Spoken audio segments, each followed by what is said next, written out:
So there's an update. Just kind of hanging out. I'm wearing this to bed. Seems to stop the cold flashes, hot flashes, heart arrhythmia, and whatnot. Um, and I've been avoiding screens. Like even looking at the cell phone screen makes me dizzy. Um, and what else? So dizziness is still there when I get up after a few seconds, but as long as I wear this, it's not so bad. And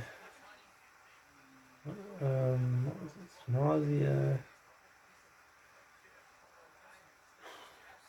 I think that's it.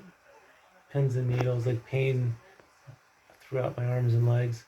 Um, and I'm going to Regenix on Tuesday, and I might be going for an MRI, cervical MRI Monday. And Regenix on Tuesday, posterior injections on my neck at in Tampa.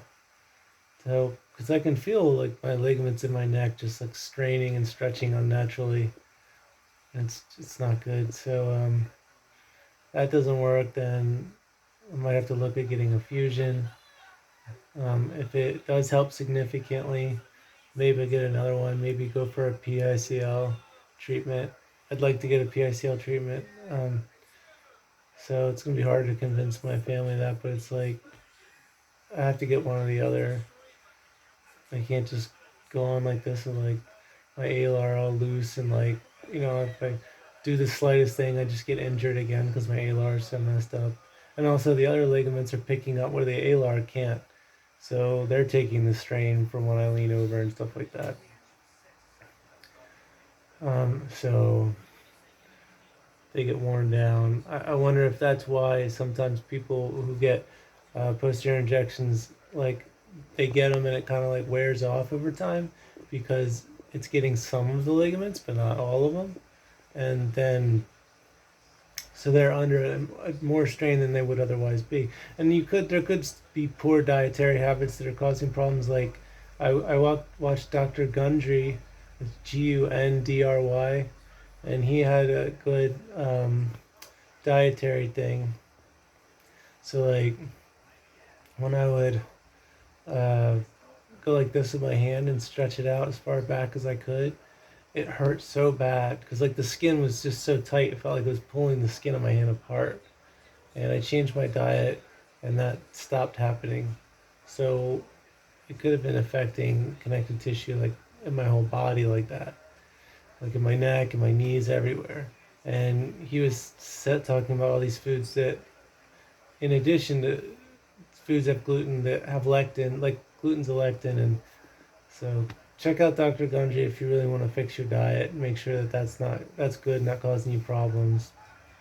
Like I know it's gross, but I have bowel movements which are rough up until I switched to his diet. Now it's like it's no big deal. I go to the bathroom, it's easy. It's not a mess, and my stomach. Like if you push on your stomach and there's pain, there shouldn't be pain. I mean, if you push like deep and hard, like there's gonna be a little discomfort, but there shouldn't be much burning pain if you push on your stomach. And for me, there was a lot of burning pain when I pushed on my stomach anywhere. So a lot of inflammation everywhere, and like that's gone down a ton. Um, so that's something you got to fix anyway. If your bowel movements aren't good, if your stomach's in pain, then that can lead to chronic illness.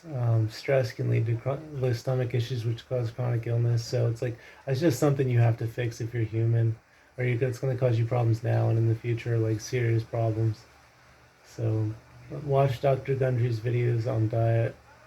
I'm not saying you have to follow it to a T 100%, but at least know what the right things are to do. And so that's it for me. See ya.